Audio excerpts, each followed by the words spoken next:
ఈరోజు దేవి మహత్యంలో త్రిమూర్తులు సర్వలోక సందర్శన, దేవి దర్శనం, త్రిమూర్తికృత దేవి స్తుతి, ఆ మూడిటి గురించి అంతరార్థాలతో తెలుసుకుంటాం. అంటే నిన్ననే మనం అనుకున్నాం, ఈ దేవి భాగవతం అనేది చదవడం వల్ల సాధకుల్లో కలిగే మార్పులు, ఆలోచన విధానంలో కలిగే మార్పులు ఏమిటి అని నిన్న మనకి తెలిసింది కదా. అంటే వీళ్ళందరూ కూడా విష్ణువు, నిన్న మనం చెప్పుకున్న కథలో బ్రహ్మ, విష్ణువు, మహేశ్వరులు. విష్ణువు కూడా నిద్రపోయాడు, బ్రహ్మ మధు కైటముల్ని జయించలేకపోయాడు. కాబట్టి ఏం చేయాలి అంటే తను ఎక్కడి నుంచి పుట్టాడో ఆ నాళ్ళ లోపలికి వెళ్ళిపోయి దాక్కున్నాడు వీళ్ళ నుంచి తప్పించుకోవడానికి. వెళ్ళిపోయి అంటే మధు కైటబులు అంటే మధువు కీటకం, ఇదంతా మన లోపల కథే అని మనం గుర్తుపెట్టుకోవాలి. అంటే మన లోపల జరిగే ఆ దేవాసుర సంగ్రామం, మోక్షానికి తపన, ఆరాటం, యుద్ధం ఇందులో ఉంటాయి. మన జీవన పోరాటానికి కావలసిన శక్తియుక్తుల్ని ఎలా సాధించాలి అన్న ఒక రహస్యమైన ఉపదేశ మార్గాలు కూడా ఇందులో మనకి దొరుకుతాయి అంతర్చేతనంగా. ఎవరో వచ్చి మనకి చెప్పక్కర్లేదు. అందుకే సత్సంగాల్ని ఎప్పుడూ కూడా దగ్గరగా ఉంచుకోవాలి, మంచి పుస్తకాలను ఎప్పుడూ కూడా ఉంచుకోవాలి. ఇక్కడ వ్యాసుల వారు చేసింది ఏంటంటే ఎక్కడికో వెళ్ళిపోక్కర్లేదు. కలియుగంలో ఎప్పుడూ ఎన్నో బాధలు ఉంటాయి కాబట్టి రాక్షసులు అనేవాళ్ళు ఒక రూపాలతో వచ్చి ఎవరిని నిర్వీర్యాలను చేయరు. వాళ్ళ బలహీనతల రూపాల్లో వాళ్ళకి ఆ ఇంద్రియాలని నిర్వీర్యాలను చేసి వాళ్ళని అసలు ఎందుకు పనికి రాకుండా చేసినప్పుడు ఏం చెయ్యాలో తోచని స్థితిలో ఎప్పుడూ కూడా ఈ జీవితం ఎంత తీయగా ఉంది, ఈ మోహాలు ఎంత బాగున్నాయని, అంటే మధు కీటకాలు అంటే ఆ తేనెని అలాగా జురుకుంటూ ఏదో గ్రోలుతున్నాం అనుకుంటూ అదా మోహంలో పడిపోయి కీటకాలు అంటే ఏంటి, ఈ దాని బంధాల్లో ఇంకా ఇంకా ఊబిలో కూరుకుపోతున్నారు. అలా కూరుకుపోతున్న వాళ్ళు ఇంకా ఈ చైతన్యాన్ని, మనలో ఉండే చైతన్యాన్ని పూర్తిగా నాశనం చెయ్యాలి అనుకున్నప్పుడు ఆ చిచ్చక్తి కదా మనలో ఉన్నది, దానికి అసలు నాశనం లేదు. అది అమ్మవారి కరుణే. అలాంటప్పుడు వీళ్ళు ఎక్కువ బాధలు ఉన్నప్పుడు వాళ్ళు ఆనందిస్తున్నంత వరకు పర్వాలేదు, కానీ అవే మనకి బంధనాలు అయ్యి మనం బయటపడలేము అనుకున్నప్పుడు, అంటే ఒక ప్లే గ్రౌండ్ ఉంది లేదా ఒక సినిమా హాల్కి వెళ్ళాము, మనం ఆనందిస్తాం సినిమా చూడడానికి, కానీ బయటకు వచ్చేసరికి ద్వారాలన్నీ మూసుకున్నాయంటే బయటకు వెళ్ళలేము. సినిమా హాల్లోకి వెళ్తాం కానీ బయటకు రాలేము అంటే అది ఆనందాన్ని ఇచ్చే హాల్ ఎలా అవుతుంది? దానివల్ల మనకు దుఃఖమే వస్తుంది కదా. కాబట్టి ఎప్పుడైతే మనం శరీరం ద్వారా ప్రకృతి అనుసంధానం పొంది ప్రకృతిని ఆనందిస్తూ అమ్మ పిల్లలుగా ఉన్నంత వరకు మనకి ఆనందమే. మనం ఎప్పుడు కావాలంటే అప్పుడు బయటికి వెళ్ళిపోవచ్చు, ఏంటంటే మనకి దేంతో కూడా అంటకుండా ఉంటాం కాబట్టి. కానీ అలా వెళ్ళలేకుండా అందులోనే బందీలం అయిపోయి ఇంకా ఆ బంధంలోనే ఇంకన్నిటినీ మన స్వశక్తిని కూడా మర్చిపోయి అక్కడే ఉండాలి అనుకుంటే మాత్రం అది చాలా దుర్భరంగా అనిపిస్తుంది. అప్పుడు అలాంటి దుర్భరమైన స్థితి బ్రహ్మకు కలిగింది. అప్పుడు ఈ మధుకైటబుల నుంచి తప్పించుకోవడానికి ఏం చెయ్యాలా అని ఆ బ్రహ్మ నాళ్ళల్లోంచి లోపలికి ఎక్కడి నుంచి పుట్టాడు అక్కడికి వెళ్ళిపోయాడు అని ఇక్కడ కథలో చెప్పారు, నిన్నటి కథలో. అంటే ఏంటి, అంతర్ముఖం అయ్యాడు, తన లోపలికి వెళ్ళాడు, ఎక్కడ నేను పుట్టాను అన్న ఆ స్థానాన్ని అన్వేషిస్తూ వెళ్ళాడు. కాబట్టి మనకి ఏదైనా కావాలంటే ఎక్కడి నుంచి సంపాదించుకోవాలి? మన అంతశ్చేతనంలో ఉండే శక్తి చైతన్యంలోంచి మనకి ఏదైనా వస్తుంది. ఒక పని చెయ్యాలంటే శక్తి ఎక్కడి నుంచి వస్తుంది? మన సంకల్పంలోంచి మనకు వస్తుంది. ఈరోజు ఎక్కడికో వెళ్ళాలంటే మనకి శక్తి ఎక్కడి నుంచి వస్తుంది? మనం తెచ్చుకోవాలి. ఆ ఇష్టాన్ని మనం పెంచుకోవాలి, దానికి కావాల్సిన ప్లాన్ని మనం తెచ్చుకోవాలి, ఆ పని పూర్తి చేసే ఆ విధానాన్ని మనం చెయ్యాలి. అంటే సృష్టి స్థితి లయాలు చేసేది మనమేనా? ఆ శక్తిని తెచ్చుకోవాల్సింది మనమేనా? ఆ శక్తి ఎక్కడి నుంచి వస్తుంది అన్న విషయ గ్రహణం కూడా మనకు ఉండాలి కదా. మనమే అయినప్పుడు అందరూ ఆ పని చేసేయాలి కదా. బాగా చదువుకోవాలి, మంచి వృద్ధిలో రావాలి. ఎంతమంది స్టూడెంట్స్ బాగా చదువుకొని వృద్ధిలోకి వస్తున్నారు? అందరికీ తెలుసు ఆ విషయం. బాగా చదువుకోవాలని పుస్తకం పట్టుకోగానే అక్కడి నుంచి దృష్టి వెళ్ళిపోతుంది. అలా వెళ్ళిపోయి ఆ బలహీనతలో పడిపోయిన వాళ్ళు ఎంతోమంది. అలాగా అంతేకాకుండా ఒక లక్ష్యానికి అనుసంధానం చేసుకున్న వాళ్ళు, ఇది నేను సాధించాలి అంటే విష్ణుతత్వానికి అనుసంధానమై ఉన్నవాళ్ళు.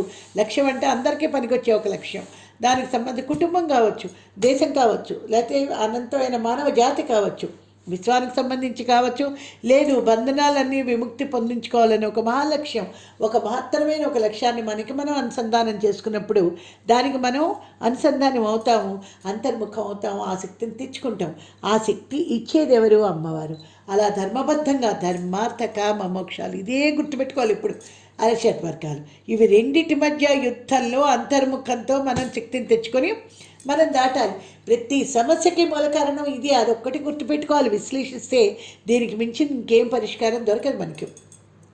అందుకని బ్రహ్మ ఏం చేశాడు? నాళం లోపలికి వెళ్ళిపోగానే అక్కడ ఏమిటి కనిపించింది? అంతటా వ్యాపించిన ఆ విష్ణువు కనిపించాడు. ఇది నా స్థానం, అంతటా వ్యాపించిన శక్తిని నేను అని గ్రహించుకున్నాడు. అయితే ఆ శక్తి ప్రకృతిగా కనిపించింది. ఆ ప్రకృతి నేనా అంటే దీనికి నేను అంటాను. ఈ ప్రకృతిలోంచి ప్రకృతిని నేను చూస్తున్నాను కాబట్టి ఈ ప్రకృతి నాది కాదు, నేను చూస్తున్నాను, ద్రష్టని. కాబట్టి నేను ఎవరిని అన్న ఆ చైతన్యానికి అక్కడ నిద్రపోతున్న ఆ ఇన్నాళ్ళన్న మోహానికి ఆ నిద్రాదేవతని స్మరించగానే విష్ణు మేల్కొన్నాడు. యుద్ధం జరిగింది, మధుకైటవల్ని సంహరించేశాడు. అక్కడికి అయిపోయింది అది. అప్పుడు రుద్రుడు కూడా అక్కడికి వచ్చాడు. వచ్చిన తర్వాత ఏమైంది? వీళ్ళ ముగ్గురు కలిసి ఒక విమానాన్ని మేమెవరో అని అడిగారు. అడిగితే ఆ దేవి చెప్పింది, మీ విధులను మీరు జాగ్రత్తగా నిర్వర్తించండి అంది. ఏమిటి నిర్వర్తిస్తాం? మళ్ళీ ఇప్పుడు వీళ్ళకి డౌట్ వచ్చింది. అక్కడ వరకు ఉన్న జ్ఞానం సరే, ఇప్పుడు ఏమిటి చేయాలి, ఎలా చెయ్యాలి అని అనగానే ఆవిడ అప్పుడు కూడా మళ్ళీ నవ్వి, ఇంకా జ్ఞానం పరిపూర్ణం అవ్వలేదు, అంతటా ఉన్నది ఆ చిచ్చక్తి అని తెలిసింది, కానీ మళ్ళీ ఏమిటి చేయాలి అంటే చేయించేది ఆవిడే అన్న జ్ఞానం ఉంటే అక్కడే ఆ క్షణమే వాళ్ళకి జ్ఞానం కలిగేది. అందుకని ఏం చేసింది? సాధనలో ఇంకో మెట్టు తీసుకెళ్ళింది. ఏమిటి? ఒక విమానం అక్కడికి వచ్చింది. ఆవిడ నవ్వింది. అంతలో ఒక శుభ విమానం ఆకాశం నుంచి వచ్చి వాళ్ళ ముందు ఆగింది అన్నారు. ఆ విమానం అనేది ఎలాగా ఎవరూ నడపటం లేదు, దానంతట అదే గాలిలో వచ్చింది. ఈ విషయాన్ని మనం గుర్తుపెట్టుకుంటే మన ఊపిరి ఉన్నంత వరకే మనలో అన్నీ కదులుతూ ఉంటాయి. ఈ ఊపిరి మీద అంటే శ్వాస మీద ధ్యాస అనే యోగం మనకు వచ్చింది ఇక్కడ. కాబట్టి వాళ్ళు ఏం చేశారు? వాళ్ళ ఆ శ్వాసని అంటే ఇక్కడ శ్వాస యోగాన్ని వాళ్ళు పట్టుకున్నారు. కాబట్టి ఆ విమానంలో వాళ్ళు వెళ్ళినప్పుడు ఎక్కారు దాని మీద, అంటే దాని మీద అథారిటీ సంపాదించారు. అప్పుడు వాళ్ళకి వెళ్ళి కూర్చున్న తర్వాత ఆ శ్వాస మీద వాళ్ళు ధ్యాస నిలిపిన తర్వాత వాళ్ళు మళ్ళీ ఆకాశగమనం ప్రారంభించారు. అప్పుడు త్రిమూర్తులకి సర్వలోక దర్శన జరిగింది. అంటే విమానం వేగంగా వెళ్తుంది ఒక ప్రదేశంలో. మళ్ళీ ఇక్కడ కథ మొదలైంది. ఆ కథలో మళ్ళీ అంతరార్థం చూసుకుంటూ వెళ్ళాలి. ఎక్కడికక్కడ ఏదో పురాణం చదివేశాం కదా, మాకు చాలా పుణ్యం వచ్చింది, మనం శుచిగా శుభ్రంగా మడిగట్టుకొని కూర్చున్నాం కాదు. ఇప్పుడు దేవి భాగవతం తీయగానే త్రిమూర్తులు సర్వలోక దర్శన అని కనిపిస్తుంది. కథ ఎలా ప్రారంభమవుతుంది? విమానం వేగంగా వెళ్తోంది. ఒక ప్రదేశంలో వెళ్ళేసరికి ఆశ్చర్యం వేసింది. అక్కడ నీళ్లు కనిపించలేదు. ఫలభక్తాలైన వృక్షాలు ఉన్నాయి, కోకిళ్ళు ఉన్నాయి, రమణీయమైన ఉద్యానవనాలు ఉన్నాయి, పచ్చిక నేలు ఉంది, నదులు, స్త్రీ పురుషులు, రకరకాల మృగాలు, ఎన్నో తటాకాలు, సెలయేర్లు అన్నీ అద్భుతంగా కన్నుల పండుగగా కనిపిస్తున్నాయి. విమానం వెళ్తూనే ఉంది. అక్కడ సుందర నగరం ఉంది, దివ్య ప్రాకారం ఉంది, బారులు తీర్చిన బంగారు లోగిళ్లలో యజ్ఞశాలలు. ఆ పట్టణాన్ని చూస్తూనే వాళ్ళు గుర్తించారు అదొక స్వర్గం. అంటే ఎప్పుడైతే శ్వాస మీద ధ్యాస ఉంటుందో మనకి అన్నిట్లో కూడా అందాలు కనిపించడం మొదలెడతాయి. మనకి స్వర్గం అనేది ఎక్కడుంది? ఆ స్వర్గం అంటే అంత పుష్కలంగా ఉన్న ప్రకృతి అంతా మనకు కనిపిస్తుంది. ఏమిటి సృష్టించాలని అడిగారు కదా, ఆ సృష్టి అంతా అక్కడ ఆల్రెడీ సృష్టింపబడి ఉంది. అందుకు ఆవిడ చిరునవ్వు నవ్వింది. నీకు కనిపించట్లేదు, నువ్వు ఎప్పుడైతే కళ్ళు తెరిచి చూసేవో దైవీ చైతన్యం చుట్టూ నీకు కనిపిస్తుంది. కనిపించినప్పుడు అక్కడ ఉన్నదాన్ని నువ్వు గ్రహించుకోవాలి అంతే. అప్పుడే నువ్వు అక్కడ పోతన భాగవతంలో పలికించడిది భాగవతమట, అంటే పలికిడిది భాగవతమట అంటూ చెప్తారు అతను. అంతేకాకుండా ఎవరిని అతను భజించాడు అంటే అందరికీ మూలం ఎవరి ద్వారా ఈ జగత్తు ప్రారంభించబడింది, ఎవరి ద్వారా పోషింపబడుతోంది, ఎవరిలో లైవ్ అవుతుంది, అలాంటి మూలశక్తిని నేను ప్రార్థిస్తున్నాను అన్నాడు. ఇక్కడ అదే జరుగుతోంది. అలాంటి మూలశక్తి వాళ్ళకి ప్రత్యక్షమైనప్పుడు నిద్రాదశ వదిలిన ఆ వ్యాపకత్వంలోంచి, అంటే విష్ణువు నిద్రాదేవిని వదిలేశాడు అంటే ఏంటి? నిద్రని మనం వదిలేము, కళ్ళు తెరిచాం. కళ్ళు తెరవగానే మనకి ఒక శ్వాస మీద ధ్యాస నిలబడగానే మన సృష్టి ఇప్పుడు ప్రారంభమైంది. ఎలాంటి సృష్టి అది? స్వర్గభరితంగా. అంటే మనకి స్వర్గం అంటే దేవేంద్రుడు, అప్సరసలు, ఇవన్నీ. దేవేంద్రుడు అంటే మన ఇంద్రియాల మీద మనకి ఆధిపత్యం వచ్చింది, రసవంతంగా మారే ఇంద్రియాలన్నీ కూడా, నూతన ఉత్తేజం కలిగింది. అప్పుడు అంతా పచ్చగానే ఉంటుంది, గ్రీనరీ అంతా. మరుక్షణంలో ఏమైంది, ఇంకొక స్టేజ్కి వెళ్ళాం. అక్కడ ఏమైంది, నందనవనం కనిపించింది. అందులో మంచి పారిజాత వృక్షం ముందు వాళ్ళకి కనిపించింది.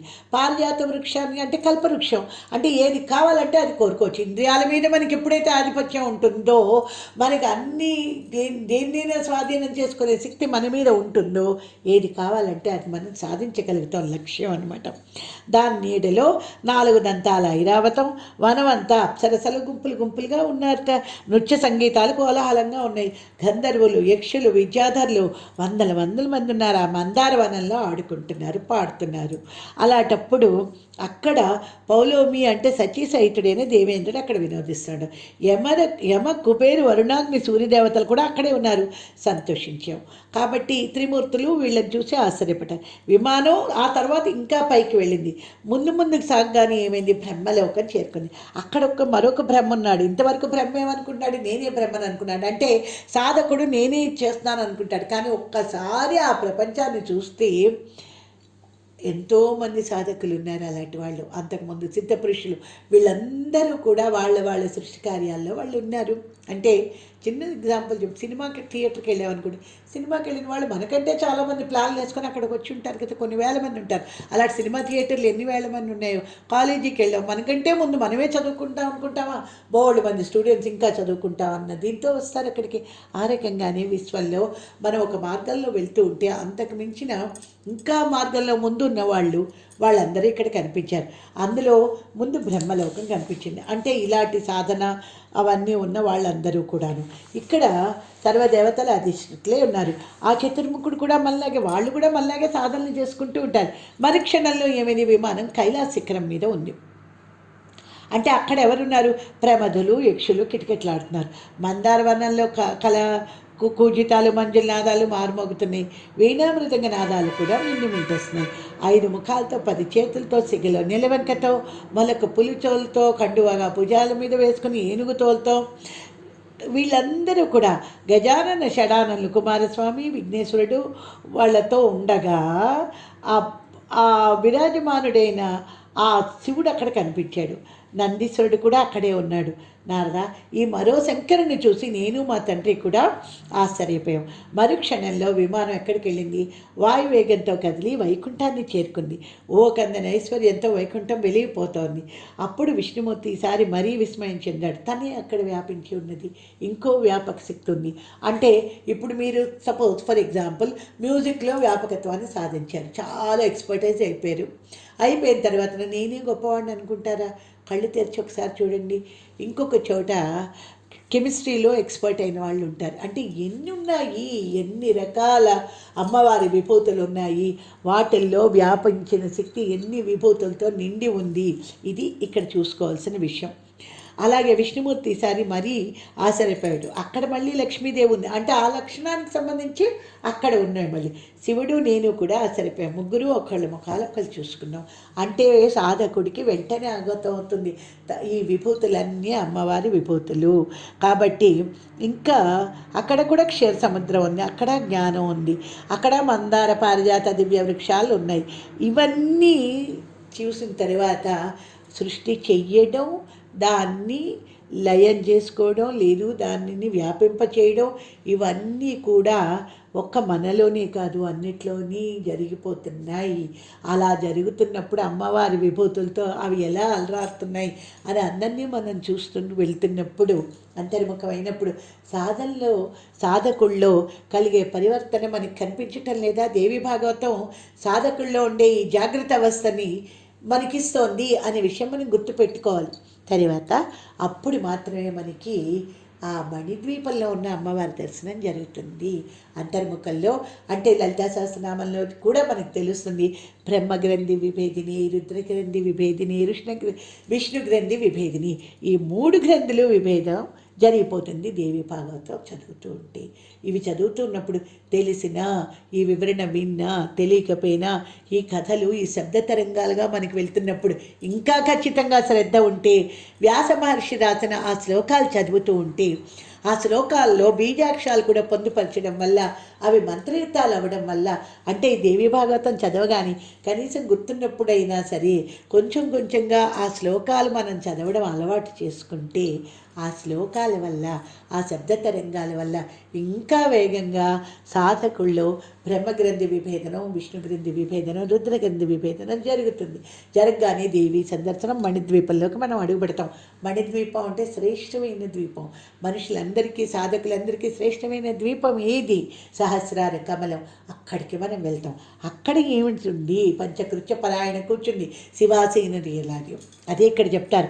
ఆ ద్వీపంలో ఒక పర్యంకం ఉంది, అది శివాకారంలో ఉంది. అంతటా రత్నాలు పొదిగి ఉన్నాయి.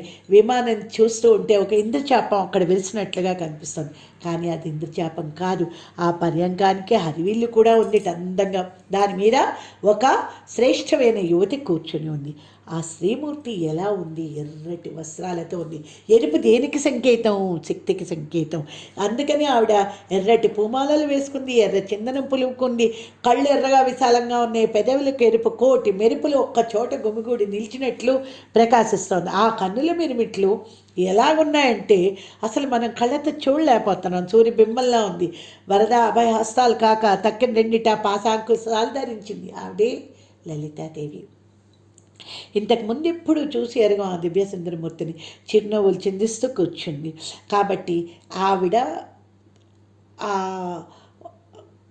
అక్కడ ఉన్న అందరూ కూడా శ్రీచక్ర తాటంకాలు, తామర పువ్వులు, మణిమయ భూషణాలు, కనకాంగద కేరు కిరీట పరిశోభిత హృల్లేఖ భువనేసి అని నామజపం చేస్తూ అక్కడున్న సక్కులందరూ కూడా ఆవిడ్ని స్తోత్రం చేస్తున్నారు.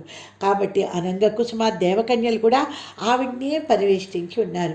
షట్కోణ యంత్రరాజం మీద కూర్చొని ఆవిడ కనిపించింది. శ్రీచక్రం అంటే ముందు ఆవిడ రూపం, తర్వాత శ్రీచక్రం. అంటే ఆ శ్రీచక్రంలో అక్కడ మనకి ఈ షట్కోణం, ఆ 6 అనేది మనకు వాడారు. 6 చక్రాల మీద అధిష్టానంగా ఉన్న సహస్రార చక్రం. ఆ సహస్రారంలో కూర్చున్న ఆవిడ. మేము ముగ్గురు నివ్వెరిపోయాం, బొమ్మల్లా నిలబడ్డాం, కళ్ళప్పగించే చూస్తున్నాం. ఆవిడ ఎవరు? అప్సరస కాదు, గంధర్వాంగన కాదు, అసలు వీళ్ళెవ్వరు కాదు. అప్పుడు విష్ణుమూర్తి తనకున్న విజ్ఞానంతో ఒక నిశ్చయానికి వచ్చాడు. విమానంలో మాతో పాటు ఉన్న అంబతో అన్నాడు, ఈవిడ మాకందరికీ కారణభూతురాలైన మహాదేవి, మహావిద్య, మహామాయ, పూర్ణ, ప్రకృతి, అవ్యయ, యోగగమ్య. అల్పబుద్ధులకు మాత్రం ఈవిడ కనిపించదు. అంటే షార్ట్ విజన్. మనకి ఏముందిలే అమ్మవారు, ఇంతే కదా, చిన్న చిన్న సాధనలతో ఏదో పని చేస్తే చాలు. చాలామంది అంటారు, ఈ సాధనలు ఎందుకండి, ఆకలిగా ఉన్నవాడికి భోజనం పెడితే సరిపోతుంది కదా, ఆ సాధనలు ఎందుకండి, కష్టపడుతున్న వాడికి కొంచెం హెల్ప్ చేస్తే సరిపోతుంది, మానవతా ధర్మం అది. కానీ వీటన్నిటికీ నువ్వు అంతర్ముఖం, నువ్వు పెడుతున్నావా భోజనం? పెట్టట్లేదు కదా. ఆ భోజనం ఎక్కడి నుంచి వస్తుంది? ఆ భోజనం పెట్టాలన్న బుద్ధి నీకు ఎక్కడి నుంచి వస్తుంది? ఎందుకు ఇలా జరుగుతుంది అన్న ప్రశ్న ఏదో జన్మలో నేను కలిచేస్తుంది. దానికి సమాధానమే ఇది.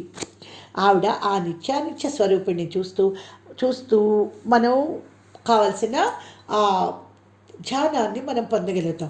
కాబట్టి ఇది ఎవరికి లభిస్తుంది అంటే అల్పభాగ్యులకు దురారాధ్య ఈ దేవి అన్నారు. అంటే భాగ్యం ఉన్న వాళ్ళకి మాత్రమే ఈవిడ లభిస్తుంది. ఇంకా ఏమన్నారు? దీనికి 3 లక్షణాలు ఉండాలి. మహాదాతలకు, మహాతపస్సులకు, మహాయోగులకు, మహావిరక్తులకే ఈవిడ దర్శనం జరుగుతుంది. అంటే తపస్సు ఉండాలి. ఆ తపస్సుతో మనం యోగం ఉండాలి. ఏదో మనం లెక్కగా చేసేస్తున్నామని, మేము 1,00,000 చేసామండి, మేము 1,00,00,000 జపం చేసామండి అని కాదు. అందులో అంతర్ముఖమయ్యి ప్రతి అక్షరాన్ని మనం సత్సద్వివేకంతో మనం ఎనాలిసిస్ చేసుకుంటూ, అర్థం చేసుకుంటూ దాంతో యోగం చెందాలి మనం. తర్వాత విరక్తి ఉండాలి. దేని మీద విరక్తి ఉండాలి? దాని ద్వారా వచ్చే భ్రమలు, ఈ జీవితంలో ఉండే భ్రమల నుంచి మనల్ని మనం విరక్తుల్ని చేసుకోవాలి. తర్వాత సంసారానికి అనురక్తం అంటే ఏంటి? మనకి ఈ ప్రకృతి మీద వ్యామోహం మనకి ఉండకూడదు, అంతకన్నా ఉండాలి. అలాగని ప్రకృతిని విడిచిపెట్టమని లేదు, కానీ బంధం పెట్టుకోవద్దన్నారు. ఈవిడే అలాంటి వాళ్ళకి మాత్రమే ఆ మూల ప్రకృతి మనకి కనిపిస్తుంది. విరించి ఆ వేళ ఆ ప్రళయ సముద్రంలో నన్ను పసివాడిని చేసి ఉయ్యాల్లోపిన మహాదేవి కూడా ఈవిడే. వటపత్రంలో శయనించి కాలి బొట్టన వేళ్ళని నేను నోట్లో పెట్టుకొని బాల్యక్రీడలతో వినోదిస్తున్న నాకు జోలలు పాడి ఉయ్యాల్లోపిన ఆదిపరాశక్తి నిశ్చయంగా ఈవిడే. దర్శనంతో జ్ఞానం కలిగింది, పూర్వానుభవం గుర్తుకొచ్చింది, మన కన్న తల్లి ఈవిడే. అందుకే పాల సముద్రంలో ఉంది అంటారు లక్ష్మీదేవిని. ఈ లక్షణం గుర్తు రావాలి. సముద్రం అంటే ప్రీవియస్ జన్మలు, సా ముద్ర, మనలో మాత్రంగా ఉన్న ఆ పాత జన్మల వాసనల సాధనతో మనకి జ్ఞానం వికసిస్తుంది.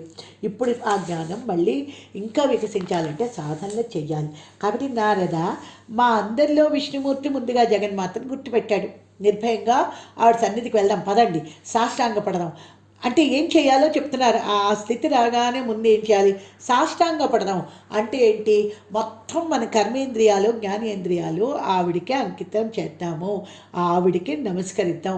నమస్కార విద్య అంటే చెప్పుకున్నాం కదా, మొత్తం మనం ఏం చేసినా ఆ విభూతులన్నీ కూడా ఫలితాలన్నీ ఆవిడికి, ఆ పదాల చెంత నిలిచి ఆవిడనే స్తోత్రం చేద్దాం.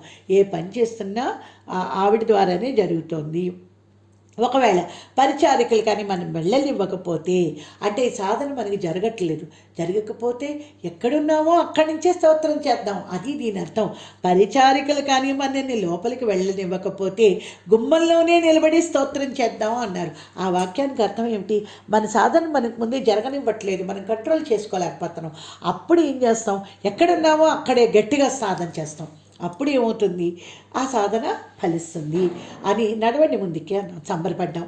విమానం దిగి త్వరగా ద్వారం చేరుకున్నాం. ఎప్పుడైతే స్థిర బుద్ధితో ముందుకెళ్ళారో ఆ జంకు అవి లేకపోయేసరికి మహాదేవి మమ్మల్ని చూసింది. చిరునవ్వుతో మమ్మల్ని ముగ్గురిని స్త్రీమూర్తులుగా ముందు మార్చేసింది. అంటే స్త్రీ అంటే ఆ స్త్రీమూర్తులు అంటే సృష్టిని చేయగలిగేవాళ్ళు. తర్వాత తదనురూపం ఆవిడ రూపంగా మార్చింది. అంటే ఆ దివ్య స్వరూపాన్ని, దివ్య శక్తుల్ని ఇచ్చింది. ఆ దివ్య సుందర రూపాలతో, ఆవిడ రూపంతో అంటే ఏంటి? సారూప్య మోక్షాన్ని ప్రసాదించింది అనమాట ఈవిడికి, వీళ్ళకి. ఆ సారూప్య మోక్షంతో వీళ్ళ ముగ్గురు స్త్రీమూర్తులయ్యి ఆవిడ సఖీ జనంలో కలిసిపోయారు. కాబట్టి అక్కడ ఒక అత్యద్భుతం జరిగింది. అది చెప్తున్నాను విను, మనసు పెట్టి ఆలకించు అంటున్నాడు. అంటే మనం ఏం చేయాలి? దేవి భాగవతాన్ని ఎప్పుడూ కూడా కథల్లో కాకుండా అందులో ఉండే అంతరార్థాన్ని మనం కనిపెట్టుకుంటూ చదవాలి. దేవి పాదపీఠను తిలకిస్తూ నిలబడ్డాం కదా, మా చూపులు ఎక్కడున్నాయి? దేవి పాదపద్మాల మీద ప్రసరించాయి.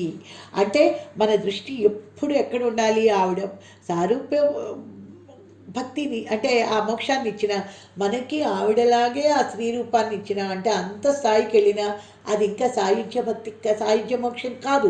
కాబట్టి అలాగ సారూప్యం అంటే మనం కొంత సాధనకి వెళ్ళిన తర్వాత అబ్బా మీరే అమ్మవారి స్వరూపంలో ఉన్నారండి, మీరే పరమేశ్వరుడు అండి అంటూ ఉంటారు.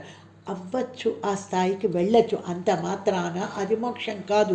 మన దృష్టి ఎప్పుడూ ఎక్కడ ఉండాలి? అలాంటప్పుడు కూడా ఆవిడ పాదపద్మాల మీదే ఉండాలి. అది ఇక్కడ చెప్తున్నారు. ఆవిడ పాదపద్మాల మీద ఉన్నప్పుడు ఏం జరిగిందంటేట తమాషా, బొట్నవేలు గోరు వాళ్ళకి కనిపిస్తుంది. అందులో చూస్తేట స్థావర జంగమాత్మకమైన బ్రహ్మాండం అంతా ఆ దర్పణంలో, నఖదర్పణంలో కనిపించింది అంటారు. అంటే ఆవిడ పాద కోటి మీద మొత్తం కనిపించిందిట. అంటే ఆవిడ సృష్టికి అతీత, సృష్టిని చేసింది కానీ సృష్టిలో ప్రకృతిలో ఉండే వికారాలు ఏవి ఆవిడికి అంటవు. ఆవిడ ఈ సృష్టి అంతా ఆవిడ పాదాల బొట్నవేలి గోటి నీడలో కనిపిస్తున్నాయి. అంటే అలాగ అంటినట్టున్నాయి కానీ నీడ అక్కడ దానికి అంటదు. కాబట్టి అది అక్కడ జరుగుతున్నది. మేము అష్టదిక్పాలకులు, సూర్యచంద్రులు, నదులు, సముద్రాలు, పర్వతాలు, గంధర్వులు, అప్సరసలు, విశ్వావసు, చిత్రకేతు, శ్వేతకేతు, చిత్రాంగదులు, నారత్తుంబులు, ఆహావుహులు అంటే గంధర్వ గాయకులు వాళ్ళు, అశ్వినీ దేవతలు, అష్టవసులు, తర్వాత సిద్ధులు, సాధ్యులు, పితృదేవతలు, నాగకిన్నెర, కింపుర, వీళ్ళందరూ కూడా ఆదిశేషుడు, వైకుంఠ, కైలాస, బ్రహ్మలోకాలు ఒకటి సమస్తం ఆ కాలిగోట్లో ప్రత్యక్షమయ్యాయి. ఇదే జరిగింది యశోదకి. కృష్ణుడు నోరు తెరువు అనగానే అది అక్కడ జరిగేది మనం గుర్తుపెట్టుకోవాలి ప్రతి దాంట్లో కూడా. తర్వాత అక్కడే అదే మనం భగవద్గీతలో కూడా అర్జునుడికి విశ్వరూప సందర్శన యోగం అంటే అలాంటి పాదాల మీద ధ్యాస పెడితే మనకి జరిగేది విశ్వరూప సందర్శనం. కాబట్టి అందులోనే నా పుట్టిల్లు పద్మము, దానిలో నేను, శేషసాయి, మధుకైటములు అందరూ కనిపించారు. ముగ్గురు ఆశ్చర్యపోయాం. ఏమిటి వింత అనుకున్నాం. విశ్వమాతగా విశ్వసించాం. అలా చూస్తూ ఉండగానే ఒక 100 సంవత్సరాలు గడిచిపోయి ఆ సుధామయ ద్వీపంలో దేవతాంగలందరూ మమ్మల్ని తమ ఇష్టసకులుగా పరిగణించారు. మా రూపం, మా సౌందర్యం మాకే మోహకంగా కనిపించింది. సంబరపడిపోయాం. అందమైన భావనలు మా మనసుల్లో చిగురించాయి. యువతీ రూపంలో ఉన్న విష్ణుమూర్తి ఒక రోజున అమ్మవారిని అద్భుతంగా స్తుతించాడు. ఆ అద్భుతమైన స్థుతి ఏంటంటే, ఇది 3 రకాలుగా ఉంటుంది ఈ స్థుతి. అంటే ఆ స్వరూపం ఎలా వచ్చింది, ఆ స్వరూపాన్ని ఒక యంత్ర రూపంలో ఎలా వచ్చింది, సాధకుడు ఎలాగా దాన్ని మంత్ర రూపంలో సాధన చెయ్యాలి, ఏ రకమైన సాధనా విధానాన్ని అనుసరించాలి అనేది ఈ త్రిమూర్తి కృత దేవి స్థుతిలో వర్ణిస్తారు. అది రేపు మనం వివరంగా చర్చించుకుందాం.